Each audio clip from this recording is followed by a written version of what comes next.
Live from the group room, it's Carrie Pilet, and we're here. We're going to talk about criticism tonight. And as we do that, we're going to be looking at anger first. We're going to look at the ways that we experience anger, how we show other people that we're angry, our triggers that we have anger, people, topics, situations. And then we're going to look at how criticism fits into that idea of anger. Okay? So as we start, let's take a look first at the ways that we experience anger, the ways that we show those around us how we're feeling. And we talk about anger not because it's the only emotion or because it's a bad emotion, but because it tends to be the one that gets us in trouble if we're not careful, because we act out in ways that offend other people, that hurt their feelings, that make them defensive, and they can be reactive back. That's why we spend so much time talking about this. So, tell me about suppressed anger. Suppressed anger is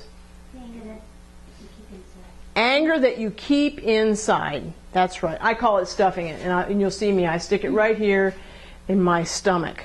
We don't say anything.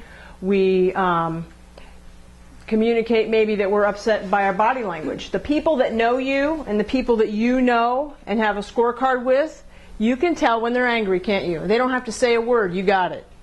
Is that true? So what clues you in that they're angry or upset with you? Body language. Their body language. How are they standing? How are they looking? Okay, the facial expression, right? Put your eyebrows down, put your frown on, cross your arms, put on your look. Everybody's got a look. And the people that know your look, where you can communicate from across the room. You know, stop now. Or I'm gonna say something next. If you're a suppressed angry person, you don't say anything. You just look it. Okay. If somebody says something to me, Carrie, are you angry? The suppressed angry person stuffs it and says, I'm not angry. I said I wasn't angry, but do you hear my tone? Do I sound upset? Yes. My tone's pretty harsh, isn't it? Mm-hmm. And that's what suppressed angry people do if they get confronted with, are you upset? I'm fine. Leave me alone. I don't want to talk about it. Okay? They are very punishing to those around them. They exude negative emotion. The intent is for you to feel guilty. She's upset with me. You know, I got to figure out what I'm going to do to make it up, or maybe I'll ignore it for a while. But the intent is for you to feel bad about what's going on, and it's the way I'm motivating you to get my way, for you to do something different. Okay? It's not a healthy way to do this. Suppressed angry people also tend to act like victims. If I'm talking to you about what's going on in my life and I'm a suppressed angry person, I'm going to be telling you about all the sins, everything this person over here has done to me, and can you believe it? After all I've done for him, he treats me like this. Can you believe it? Let me tell you what he did to me today.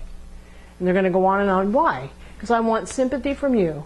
I want to get from you that I'm right. Helps feed into that guilt. Suppressed angry people, stick it in, exude negative emotion this way. But don't directly say anything. Expressed angry people, how do they look? They look mad. They look mad and They tell you they're mad. and they tell you they're mad. Gosh, it all matches with this one, doesn't it? Their facial expressions show it, their body language show it, and then their mouth opens. And they just tell you what you already saw when you looked at them. You just can't miss these people. They tend to make the people around them uncomfortable, don't they? As they raise their voice, as they curse, as they tell you exactly what you've done wrong, and you hear me using the word you. That's because they do use the word you. You this, and you that, and you never, and you always, and I can't believe, and they go on and on and on, and they make you very aware of what you've done, lots of times now, what you just did, and how you've done it in the past, and the other things that you've done that have built into this. That's called a scorecard. We just bring it all in. Bring it all in from the past into the right now because you were late or whatever.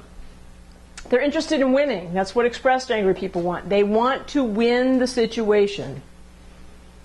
They don't really care if they're hurting your feelings. They're doing it on purpose. On purpose. Now let's think about this one, because I got people that say, we want to go back if we're an expressed angry person and say, sweetie, you know I didn't mean it. Yes, you did. Yes, you did. How can I say you meant it when you're going to tell me, no, I didn't? How is that possible that you meant it? Because they just mad. So really they don't mean it. They do mean it. How do I know you mean it? No, you don't. Sometimes when you mad, you say stuff at that time, but just to get me. Yeah, you don't. And I know. you mean it. No, you don't. I look at you. She's nodding her head. Oh yeah. She says, I mean every word. I go back and try to backpedal it later. That's right. Expressed angry people mean it. I already looked at you. I already saw your facial expression. I already saw your body language. I already knew you were mad because you already told me here that you were mad. And then you opened your mouth. And you went on and on and on about why you looked the way you look and how it was all my fault. And then you're going to come back to me tomorrow and say, you know I didn't mean it. I would never say those things. Yes, you did, just yesterday. and you showed it all to me before you ever opened your mouth. It's done on purpose. It's done on purpose. I thought it, I felt it, and then the way I express anger, I stick it right out there. And I hurt your feelings on purpose. On purpose. You'll never hear me let you get away with I didn't mean it. Yes, you did. You did mean it, yeah. Can you be expressed with some people and suppressed with others? Yes, you sure can. We're going to get to triggers in a minute, and that's where what I do may come into play. Who you are and how I feel that day. Let me talk real quickly, though, about controlled anger, which is when we talk about anger here, it's what I want you to be moving to. Controlled, angry people still experience anger. Okay? You're not here to learn never to be angry. It's okay to be angry. Anger is an emotion. Just like love is an emotion. And sadness is an emotion. You're allowed to have your feelings. Okay? I need you to be more aware of what you're doing with this particular one, anger, because I'm telling you, we get ourselves into trouble. You know, you really hurt my feelings yesterday when you were all over me about that, and I don't think I can forgive you for that. It becomes one of those things that we argue about all the time. When we look at this idea of controlled angry people, they are aware of their emotional state. So I'm keeping a tap on, where am I at with my anger? Can I take a deep breath and still talk about it? How is my tone? How are my facial expressions and body language? Have I told the person and signaled to them that I'm angry? Do they know?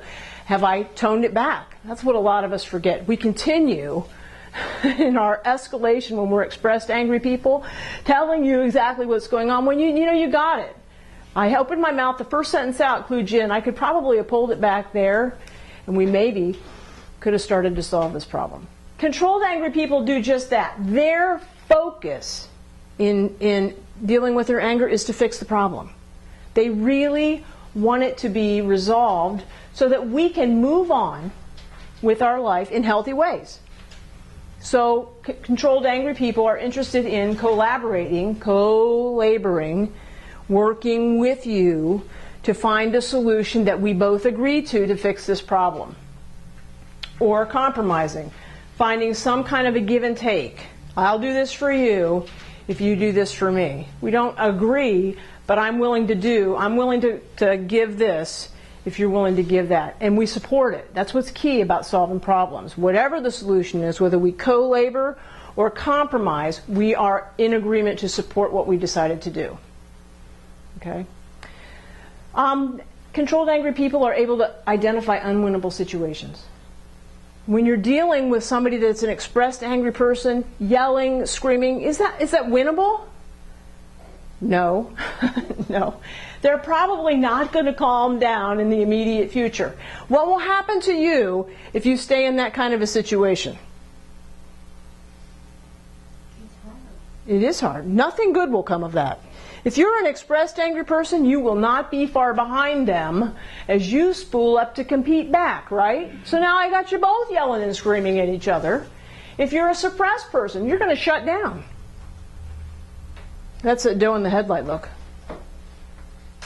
You just kind of look at them and nod and check out because there's no talking to them.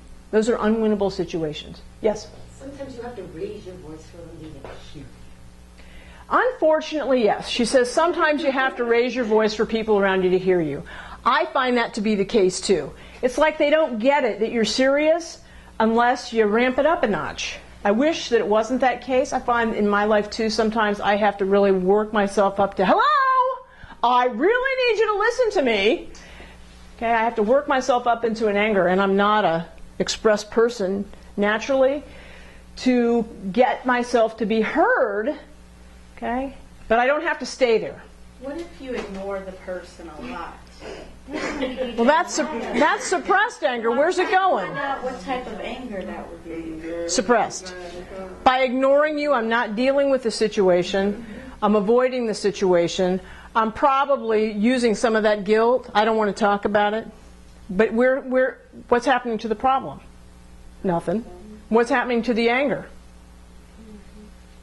It's right here. It's just it's bubbling under the surface for the next time. The next time it happens, how angry are you? At least as angry as I was back here, if not more. Because it depends how I've talked about it in the interim.